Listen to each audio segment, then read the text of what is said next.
ይሄንን ደግሞ በደንብ አንቺ ለምንድን ነው ቆይ አልፈቀድሽው? እኛ ይሁን በቃ ከኛ ጋር እነዚህ ሳይስማሙ ራሳቸው ሳይግባቡ ልጁን እናድናለን፣ ልጁን ፈውስ ቦታ እንልከዋለን፣ ልጁን ጤነኛ እናደርገዋለን ብሎ ማሰብ ማለት እናንተ ድንጋዮች ድንጋይ ላይ ውሃ ጨልሶ ውሃ እንደማፈስ እንደማለት ነው። መጀመሪያ እስኪ እናንተ ተግባቡ። እናንተ መች ተግባባችሁ? መች ተስማማችሁ? የልጁን ጤንነት ለማወቅ እኮ ቅድሚያ እናንተ መግባባት መስማማት አለባችሁ። ቡዜ ከሩታ ነጥለሽ ከኤርሜ ጋር ስላደረግሽው አብረሽ ደነኛ ሆነ ጤነኛ ሆነ አይደለ?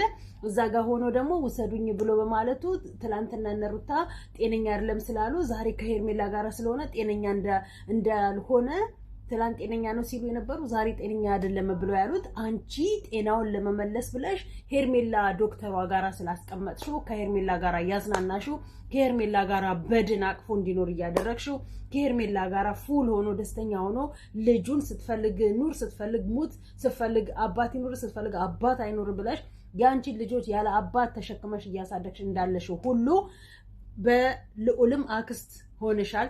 በሱም እንደመፍረድ እንደማለት ነው። ለአባቱ ይኑርለት ለኛ ጎለዋል። ላንቺ ምንም የሚጎልብሽ ነገር የለም። አንቺ የራስሽን ህይወት ብጥርር ብለሽ እየኖርሽ ነው። የሚጎልበት አንድ እናትና አባቱ ናቸው። ወደሽም ጠላሽም እንዲሁም ልጁ ማለት ነው። አይተናል እኮ ትላንትና ወንድም እህቶች እንዴት እንደምትሆኑ አይተናል። ወንድማችሁን አታችሁ ማለት ነው። እንዳንቺ አይነት ጨካኝ አክስት እንዳንቺ አይነት ጨካኝ እህት ደግሞ ወንድሟ ቢኖርም ቢጎልብ ምንም የሚደንቃት ነገር የለም። እሷ በምትፈልገው ሰው እንዲኖር ብቻ ስለምትፈልግ ማለት ነው። እሱ እዛ ተጨናንቅ ያለውኝ ደስተኛ አይደለሁም እየተዝናናሁኝ ነው ናና ውሰደኝ ብሎ እያለ ያ እንዳላየሽ ሆነሽ መጀመሪያውንም እኛ ተናግረን ነበረ። ሄርሜላና ቡዜ የሆነ እየዶለቱ ያሉት ነገር አለ ብለን ስንልሽ ሩታም በራሴሽ ትክክል ነኝ እያልሽ እኔ የምለው ነው ትክክል በእኔ መስመር ነው ትክክል ብለሽ አታርጊ አትስሪ የተባልሽውን ማንም አይመለከተውም ብለሽ የሰው ምክር አትሰሚ ወይ ራስሽ በትክክለኛው መንገድ አትጓዢ። እዚህ ቦታ ላይ ደርሰሻል። አሁንም ሳትግባቡ ሳትስማሙ ሲቀጥል ሩታ እዚህ ቦታ ላይ መስማማት ለምን አቃተሽ? በቃ ሄርሜላ እሺ ትውጣ፣ እኔ አንቺ እናድነው ጸበል ቦታም ሆነ ቄስ ቦታ ሕክምና ቦታም ሆነ እኛ እናድነው ብለው ሲሉሽ ለምን አትስማሚ? ምን መስማማት ምን የሚያቅትሽ ነገር አለ? አንቺ ራስሽን በኮንፊደንስ ይሄን ያለ የምትይ ከሆነ የምታጸጂ ከሆነ ምን ችግር አለበት? ሄደሽ እሺ እናሳክመው እንውሰደው ጸበል ቦታ። አንቺ ሰው አላለ ስለ ሰው እኮ አይደለም ማሰብ ያለብሽ። በቃ ልጁን እንደምታየው ትክክል አይደለም። ልጁን እንደምታየው ትላንት የምታውቂው አብርሽ አይደለም። እናንተ ሲጀመር የተለያዩ ሰዎችን የኛን ሐሳብ አሰባስባችሁ ነው። ከዛን የዚህኛው ሰውን ቆይ ዛሬ ልተንፍሰው የዚህኛውን ሰውን ዛሬ ልተንፍሰው እያላችሁ የሳምንት ቪዲዮ ተራ በተራ እያደረጋችሁ ምለቁልን እንጂ የዛሬ ቪዲዮ አይደለም። ለምሳሌ እየለቀቃችሁልን ያላችሁ የዛሬ ቪዲዮ አለ። አብርሽ ከጠፋ እንኳን ስንት ጊዜ ሆኖታል? አንድ ቀን ሁለት ቀን አብርሽ ቢያድር ነው። ከዛ በኋላ በማግስቱ ተያይዞ ሄርሜላ ጋር ደዋውለው እንደጠሩት ነው። ሄርሜላ ጋር መረጠና ሄርሜላ ጋር በሌሊት ጠፍቶ ወጣ። ሄርሜላ ጋር ጠፍቶ ወጥቶ ቢሆን ኖሮ ከሄርሜላ ጋር በሚዝናናበት ሰዓት ላይ ደስተኛ አይደለሁኝም ናና ኤፍሬም ውሰደኝ ብሎ ባላለ ነበር። ሲጀመር ጠቅላላችሁ ጤነኞች ስላልሆናችሁ ጠቅላላችሁ የተነካችሁ ስለሆናችሁ ጠቅላላችሁ ያበዳችሁ ስለሆኑ እብድ እኮ እብድን ሊያሳክም አይችልም። እብድ እኮ ጤነኛ በሽተኛን ሰው ሄዶ ማዳን አይችልም። መጀመሪያ እናንተ ታከሙ። መጀመሪያ እናንተ ዳኑ። መጀመሪያ እናንተ ካላችሁበት ስትረስ ውስጥ ውጡ። መጀመሪያ እናንተ ጸበልና ሳይካትሪስት ወይንም ደግሞ ምንድነው ፓስተር ያስፈልጋችኋል። እናንተ ተመከሩ። መጀመሪያ ሰው ከመምከራችሁ በፊት አይደለም ሩት አይደለም ሄርሜላ ማንም። ለነገሩ ስላንቺ እኔ ብዙም ማለት አልፈልግም። ሁላችሁም አንድ አይነት አመለካከት፣ ሁላችሁም አንድ አይነት የሆነ ጭምልቅልቅልቅ ያለ ጭቃ ታውቃላችሁ። የክረምት ጭቃዎች ናችሁ እናንተ። የክረምት ጭቃ ዝም ብሎ በቃ ስትረግጡት የሆነ ጫ እያለ ነው የሚለው። እነሱም እንደዛ ናቸው። የክረምት ጭቃዎች የማይገባቸው ሰው የሚላቸውን የማይሰሙ በአንድ በተጣመመ መንገድ የሚሄዱ ጠማሞች ናቸው ጠቅላላቸው ማለት ነው። ጠቅላላቸው አንዱ የራሱን ቢዝነስ ለመስራት የሆነ ነገር ይሰራል። አንዱ የራሱን ቢዝነስ ለመስራት የሆነ ነገር ይሰራል። በቢዝነሱ ጀርባ ግን የሆነ ነገር እንዳለባችሁ ጠንቀን እናውቃለን። የምር ጋሽዬ ሳያይ ጋሽዬ ሳያቅ ጋሽዬ መምጣት የለበትም ጋሽዬ እዚህ ውስጥ አይገባም ጋሽዬ እንደዚህ ትላላችሁ። ጋሽዬ ሳያይ ቀርቶ አይደለም ስለተመቸው እናንተ እንደፈጠርጥራችሁ አድርጉ ብሎ እንጂ የተዋችሁ ጋሽዬ እንዳባት ሳይሰማ ወይም ሳይሰማው ቀርቶ አይደለም። ግን አያገባኝም ብሎ ልጁ ስለሆነ አያገባኝም። አባት በልጁ የጨከነበት ጊዜ ስለሆነ፣ እህት በወንድሟ የጨከነችበት ጊዜ ስለሆነ፣ ሚስት በባሏ የጨከነችበት ጊዜ ስለሆነ፣ ልጅ በአባቱ የጨከነበት ጊዜ ስለሆነ የሚገርመን ነገር አይደለም። እናንተ ደግሞ ይባስ ምንድነው እያደረጋችሁ ያሉት? ይበልጥ ደግሞ ትላንት ካየነው በላይ ካሁን በኋላ የምናየው ይበልጥ ጨካኝ እንዲሆን፣ እንዳይተማመን፣ እንዳይግባባ፣ ሰላም እንዳይሆን የምታደርጉት ጥረታችሁ ነው እዚህ ደረጃ ላይ ያደረሳችሁ ያለው ማለት ነው። የራሳችሁን ፍላጎት ብቻ ዳኒ ብያለሁ። ብዙዎችም ሚዲያ ላይ ያወሩት ነው። እንደውም አንዷ ገንዘብ ይመልስልኝ ብላ ጭራሽ ወታ እየየ ስትል ነበረ። ደም ታለቅሻለሽ አይደለም እንባ ማለት ነው። አይደለም ገንዘብሽን ኩላሊትሽን ለምን አጥተሽ አትሰጪውምና አይበላሽም አፈራባሽ ቢና ትላንትና እኛ ስንናገር ገንዘብሽን አትስጪ ገንዘብሽን ለምን ብለሽ ነው የምትሰጪው ለማንም ወጠጤ ዱርያ አንቺ በአመት የምታገኙን ገንዘብ እሱ በወር ነው የሚበላው ብለን ስንልሽ አያገባችሁም ቅናት ነው ምን አገባችሁ ስትይ ነበር። ዛሬ ግን ደምን ባቆጥረሽ እያነባሽ ነው። እናንተ ስታነቡ እኛ ቆጥረን እንስቃለን ብለናል። ዛሬ እየሳቅን ነው እኛ ያለነው። ገንዘባችሁን አጥታችሁ ለማንም ዱርዬ እንካ ብለሽ ለናትሽ መስጠት ስጪ፣ ለአባትሽ መስጠት ስጪ። አባትሽ እኔ በበረባሶና በባዶ እግሩ ነው ገጠር ላይ እያረሰና እያበላሽ ያለው እህት ወንድሞችሽን እያበላልሽ ያለው። አንቺ ግን ለማንም ዱርዬ አይንሽ እያየ በፋሽን ለሚመላለስብሽ አይንሽ እያየ አይፎን ፕሮ ማክስ እጁ ላይ ተሸክሞ በሚንጠባረርብሽ አንቺ ቁጭ ብለሽ እካክሽን እያከሽ እንቅልፋተሽ ሌት ተቀን በመተለፊዋ እሱ ግን ቁጭ ብሎ ቀን ይተኛል፣ ማታ ግን ቁጭ ብሎ ያንቺን ጌም እየተጫወተ ያንቺን ጊፍት የሚጠብቅ ብርሽን አውጥተሽ ሰጠሽ። ካንቺን ብቻ አለም ከብዙ ምስኪኖች አጠረቃቅመሽ ሰጠሽው። እንኳንም ባርለም ደም ገና አንቺም ራስሽ ከእግዚአብሔር ትጠየቂበታለሽ። ለሰው ህይወት መበጥበጫ ነው ገንዘብሽን አሰባስበሽ የላክሹ ማለት ነው። ከኪስሽም ከምስኪኖችም ገንዘብ አሰባስበሽ ለሰው የላክሽው የሰው ህይወት ማበጣበጫ፣ የሰው ህይወት ማጥፊያ፣ የሰው ህይወት ማበላሻ ነው። ከእግዚአብሔርም ትጠይቂያለሽ። አለም ከኛ ከተራ ሰዎች ይቅርና ማለት ነው እግዚአብሔር ራሱ ይጠይቅሻል። እንኳን አይደለም እንባ ደም ብታለቅሽ እግዚአብሔር እንኳን አይሰማሽም። ጭራሽ በእንባ ላይ እንባን የሚጨምርልሽ፣ በሐዘን ላይ ሐዘን ነው የሚጨምርልሽ። የሰው ህይወትን ለመበጥበጥ ገንዘብ አዋተሽ ስለሰጠሽ፣ የሰው ህይወትን ለማመሰቃቀል፣ የሰው ነፍስን ለማስጠፋት፣ ያልሆነውን ነው ለማስባል፣ ያልተደረገውን ተደረገ ለማስባል ገንዘብሽን ቁጭ ብለ ከምትዩ በላይ ከስድብሽ በላይ የምትሰጪው ገንዘብ ዋጋ ያስከፍልሻል። ብዙዎች የመጡ ይቅርታ እያሉኝ ነው ያሉት። እስካሁን ሲሰርቡኝ አንድ የሆነች ቆሻሻ ነች ቃልቴ ልጅ ነች አሉ።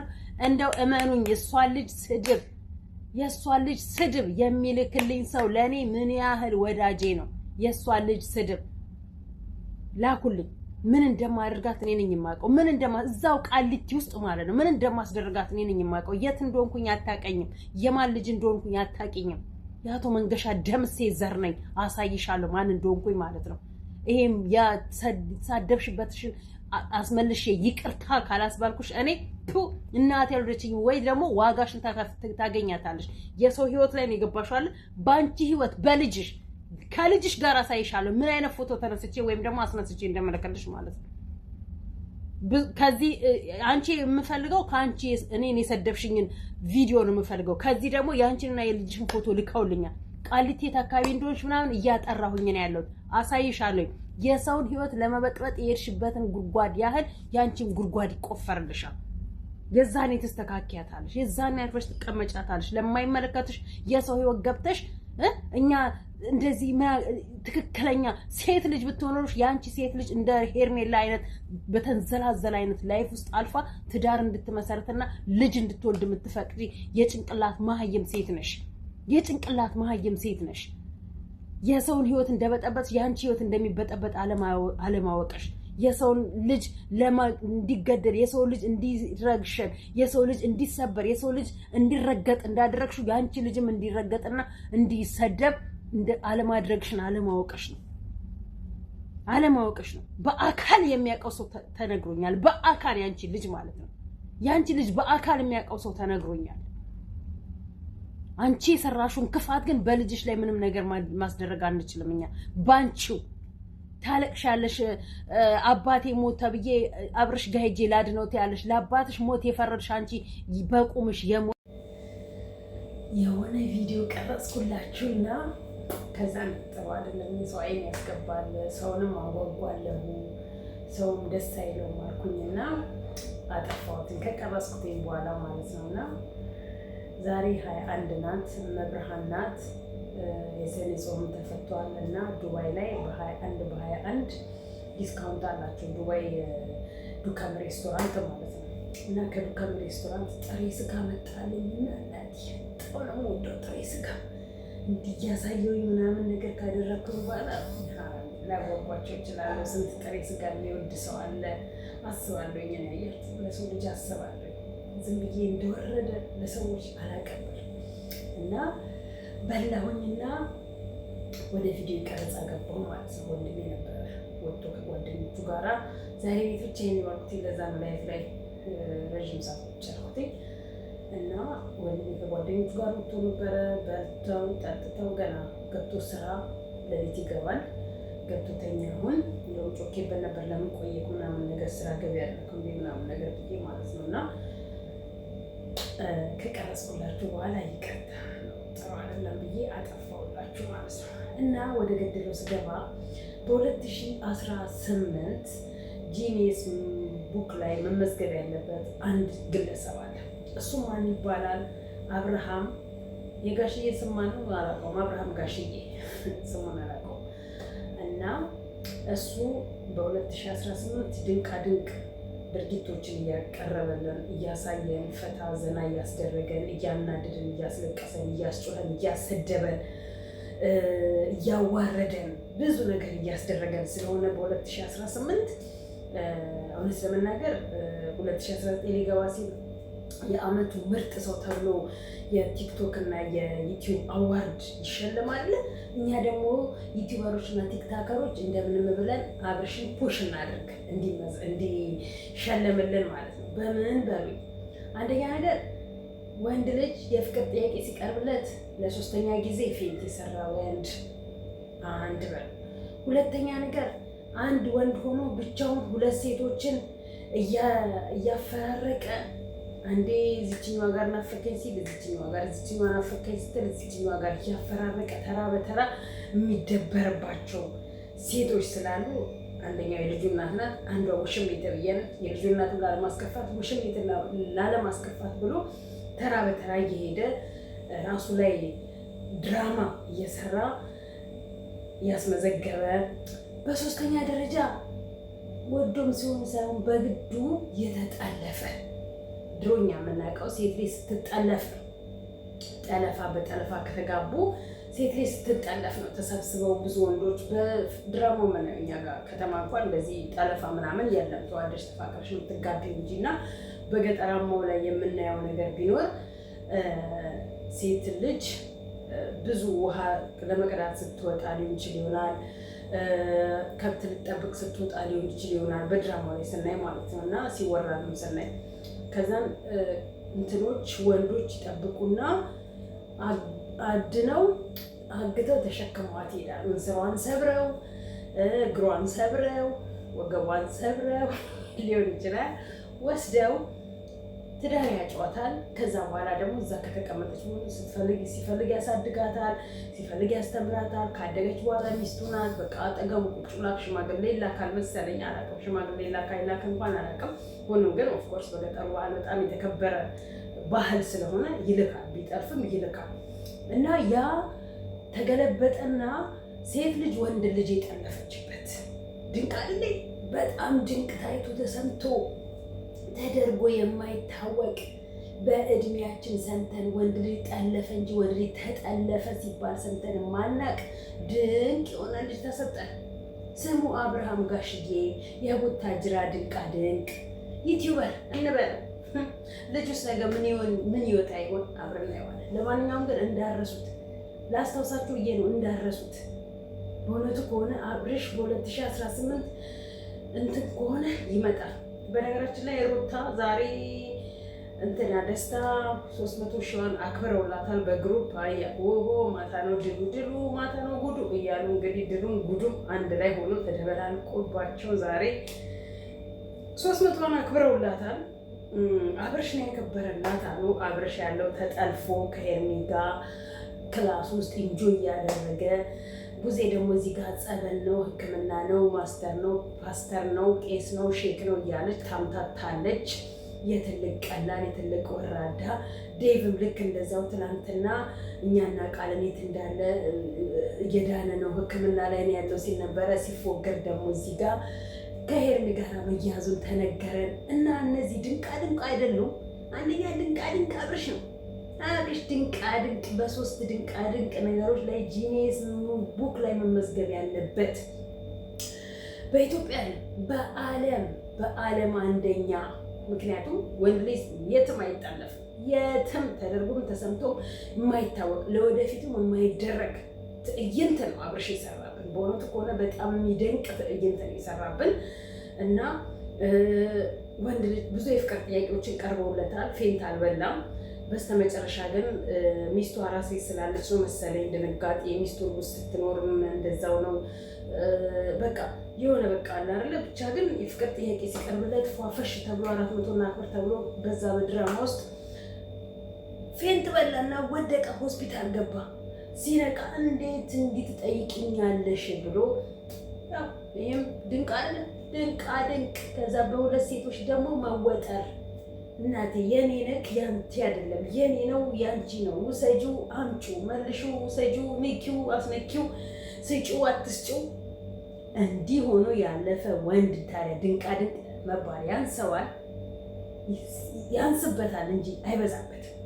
ያንስበታል። ምን እናድርገው እንግዲህ ከዚህ በለጠ ይዞ ኪሂድ የሰማይ ንጉስ እግዚአብሔር። ወንድ ልጅ ተዋረደ፣ ወንድ ልጅ ተዋረደ። ወንድ ልጅ ሲጠለፍ ወንድ ልጅ ተዋረደ። ሴቶቹ መቼ ረክሰዋል? ሴት ረክሳለች። እኛ ሀገር ነው ሰው የረከሰው። ሰው ርካሽ የሆነው እኛ ሀገር ነው። ሌላ ሀገር ላይ ሰው ውድ ነው። የሰው ነፍስ ውድ ነው። ሰው በህይወት እያለም ሲሞት ውድ ነው ሰው ሀገር። እኛ ኢትዮጵያ ግን ሰው ርካሽ ነው። ሲሞትም ርካሽ ነው። በቁም እያለም ርካሽ ነው። እዛ ሜዶ ርካሽ ነው። እዛ ሜዶ ርካሽ ነው። ሰው ርካሽ ነው እኛ ሀገር። ሰው ሀገር ሰው አይደለም። ውሻ ውድ ነው። ውሻ ውድ ነው። እኛ ሀገር ግን በገዛ እጃችን ገንዘብ እናገኛለን ብለን እውቀት እናገኛለን፣ እውቅና እናገኛለን፣ ገንዘብ እናከማቻለን፣ ታዋቂ እንሆናለን፣ ሚሊዮነር ቢሊዮነር እንሆናለን ብለን ሀብታ እናካብታለን ብለን ረከስን። በወንዱም ዘንድ በሴቷም ዘንድ ረከስን። እውነት ለመናገር ዛሬ እኔ ጋር ወንዶቹ ላገብተው ጥሩ ጥሩ አስተያየት ሲሰጡ ነበር። እውነት ለመናገር እንዲህ አይነት ሀሳብ አላነሳም ብዬ እገባለሁ። ስገባ ደግሞ አንዳንድ ሰዎች መጥተው ምን አልሽ ምናምን ብለው የራሳቸውን ሀሳብ ሲሰጡ ተው ይሄን ሀሳብ አናንሱ ሲሉ መነሳትም አለበት ሲሉ ያው አልዘጋም ብዬ እየተቀበልኩኝ ያስተናግዳለሁ ማለት ነው እንጂ ስለ አረብ ሀገር እህቶቻችን ስለሚሰቃዩ እህቶቻችን ማንም ስለማይደርስላቸው ብዙ ዋጋ መክፈል ስለሚፈልጉ ስለ ቤተሰቦቻቸው መኖር ስላለባቸው ስለ ትዳራቸው ማሰብ ስለሚፈልጉ ስለ ልጆቻቸው የሚጨነቁ ስንት በአረብ ሀገር ያሉ እንስቶች እህቶች ስላሉኝ ውድ ስጦታዎች ውዶች ስለሆኑ እነሱ ውድ ናቸው። አንዳንድ ረክሰው ርካሽ የሚያደርጉን ሰዎች አሉ። ሚዲያ ላይ ብልግና እያስከማቹልን፣ ሚዲያ ላይ ስድብ እያስተማሩ ለልጆቻቸውም ለቤተሰቦቻቸውም ለትውልድም ለሌላው ስድብ እያስተማሩ የረከሱ ሰዎች አሉ እንጂ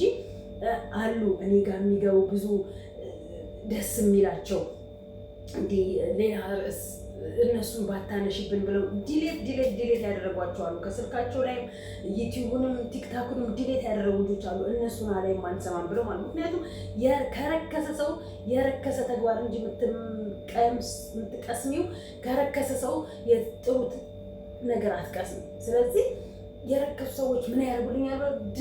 ድምስስ አድርጓቸው ወደ ራሳቸው የተመለሱ ልጆች አሉ። የተሸኙት እንኳን ተሸኙ ሰላም ይሁን። እንግዲህ ሩታና ሄርሜን በአሰሳም በዳሰሳም ሊፈልጉና ሊያገኟቸው ይችላሉ። ወደ አንድ ቀን እንኳን እንደምን ብለው አንድ ሸጎጥ ቢያደርጉላቸው ለአንቺ ስል ነው የተዋረድኩት፣ ለአንቺ ስል ነው ወደ ሀገር የገባሁት፣ ለአንቺ ስል ነው ከስራ የተፈናቀልኩት ብላ ካነባችላት ሩታና ሄርሜላ እንደሆነ ቅንጣት ታክል ለጥፍረ ቆሻሻ ማትቆጥርሽ እዛው ከክሽን ታኪያለሽ እንጂና እንደዛ ነው እላችኋለሁ። በተቻለ መጠን እንትን እንኳን ፊርማ ከመጣ እንደምንም ብላችሁ ፈርሙ እሺ። አብርሽን እንዲዋረድ እቺም እንዲመረቃ ናችሁ። ወደ አባውን ብቀል ያወጣዋል አለ። የትንሱን ጀግንነት አያችሁት? ትንሱ እንዴት እያደረገችው እንዳለች አላዛርን ወሰደችው፣ አሳሸችው እስር ቤት መላጣ እስኪሆን አንገቱን አስቀረቀረችው። እሱ በጣም ዋጋ አስከፈላት። ከእናቱ ጋር ተባብሮ አስለቀሳት። ደም እስኪፈሳት ድረስ አሰቃያት፣ አንከራተታት። ከቤት ውጪ አስወጣት። ከቤት አንከራተታት። ቻለች። ከዚህ በኋላ በቃኝ አለች። በማረፊያዋ ሰዓት ላይ ወሰደችና ከርቸሌ ያስገባችው። ተፈቶ ሲወጣ አንገቱን ደፋ፣ አንገቱን አቀረቀረ። ትንፍሻውን አይናገርም። በር ላይ ማሳደር ጀመረች። አያችሁ፣ ብልሃትንም ድፍረትንም ከትንሱ ተማሩ። ደፋር ስትሆኚ ማንም አጠገብሽ አይደርስም። ሳትወጂ በግድሽ ጨካኝ እንድትሆኚ የሚያደርጉሽ እራሳቸው ሰዎች ናቸው። ትላንት በፍቅር በሰላም ልትጨርሽና ሰላም ልታደርግ የነበርሽዋን ሴት ልጅ ሰላም እንዳትሆኝ እየመጣች እናቱ ባናቱ ላይ የቆመች ቤቱን እኔ እንዳጋባው እኔ ያለያያዋለሁ ብላ ምስቅልቅሉን አውጥታበት ነበረ። ዛሬ ደግሞ ኬት ትምጣ? የት እንዳለች እሷ ማትታወቅም። ድራሿ ይጥፋና የሴቷን ልጅ መከራ ደግሞ እሷ ትቀምሳታለች። የዚችን ልጅ ግፍ ታያታለች። እሷ ተሯን ቀኗን ጠብቃ ማለት ነው። ጀግንነት ተማሩ ከሷ። ታገሺ ከጥቅምሽ በላይ ሲሆን ደግሞ ወርወሬው ከርቸሌ። ማን ነው እሱ? አንቺ ነፍሰ ጡር ሆነሽ እንዲያሰቃይሽ የተፈቀደለት ማን ነው እሱ? አንቺ ነፍሰ ጡር ሆነሽ መከራ ቢያለሽ ማን ነው? ሰውን የሚያክል ነገር በሆድሽ ተሸክመሽ ያው የእሱን ልጅ በሆዱ ተሸክመሽ አንቺ የምትንከራተችው ሜዳ ለሜዳ ጎዳና ለጎዳና ቤት የምትሰደቢው የምትረገጪው እንደ ሰራተኛ እንደ ገረድ የምትታዩ ሚስት ሆነሽ ለምን?